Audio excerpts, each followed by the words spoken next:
Hi అండి, welcome back to my channel. 2026వ సంవత్సరంలో జూన్ నెలలో వచ్చే ముఖ్యమైన పండుగలు ఏంటో ఇప్పుడు చూద్దామండి.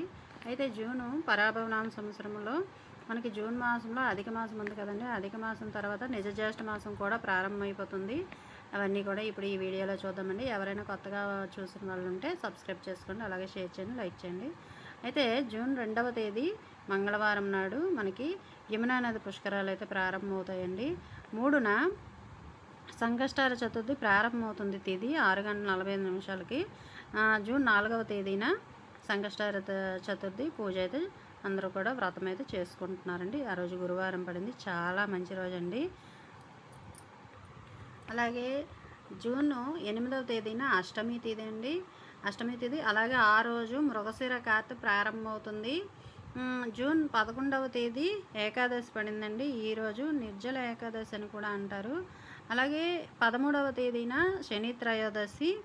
జూన్ 13వ తేదీ శనివారం వచ్చిందండి. శనివారం నాడు త్రయోదశి వస్తే మాత్రం శని త్రయోదశి అంటారు. ఆ రోజు ఈ నెలలో 2 సార్లు వచ్చిందండి శని త్రయోదశి. ఈరోజే మాస శివరాత్రి కూడా ఈరోజేనండి. మాస శివరాత్రి జరుపుకునేవారు ఈరోజు చేసుకోవచ్చు 13వ తేదీన. అలాగే జూన్ 14వ తేదీ ఆదివారం అమావాస్య తిథి ప్రారంభమవుతుందండి. అలాగే పుష్కరాలు కూడా సమాప్తమైపోతాయి. ఆ రోజుతోనే పుష్కరాలు సమాప్తమైపోతాయండి. 15వ తేదీ వరకు కూడా ఉంది అమావాస్య తిథి. 9:15 వరకు కూడా ఉందండి. ఆ రోజు మనకి రోహిణి నక్షత్రంతో మొదలవుతుంది. మృగశిర నక్షత్రం కూడా ఉందండి ఆ రోజు. అయితే 16వ తేదీనండి మనకి ఇక్కడతో అధిక జ్యేష్ఠ మాసం అయిపోతుందండి. నిజ జ్యేష్ఠ మాసం మొదలవుతుంది 16వ తేదీ నుండి కూడా ఆరుద్ర నక్షత్రంతో. అలాగే జూన్ 20వ తేదీ షష్ఠి అండి. ఆ రోజు షష్ఠి తిథి ఉంది. అలాగే 21న భాను సప్తమి.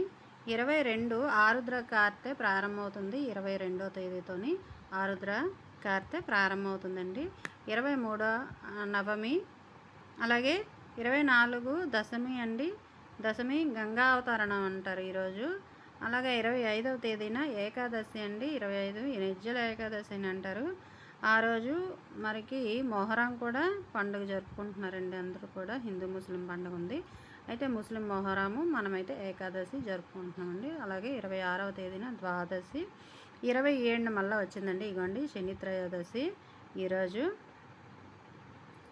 28 ఆదివారం అండి. ఆ రోజు మనకేమీ లేదు, చతుర్దశి తిథి ఉంది. తర్వాత మనకి పౌర్ణమి అండి. మూలా నక్షత్రంతో వస్తుందండి. ఈ పౌర్ణమి చాలా మంచిదండి. ఈ పౌర్ణమి ఏరువాక పౌర్ణమి అని కూడా అంటాము. మూలా నక్షత్రం వచ్చింది కాబట్టి మనం సరస్వతీదేవి పూజ, అలాగే లక్ష్మీదేవి పూజ అయితే మనం జరుపుకోవాలండి పౌర్ణమి తేదీ రోజు.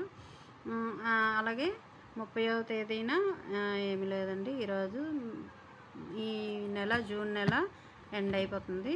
ఈ నెల 30 వరకే ఉందండి. అలాగే ఈ వీడియో నచ్చితే లైక్ చేయండి, షేర్ చేయండి, సబ్స్క్రైబ్ చేసుకోండి.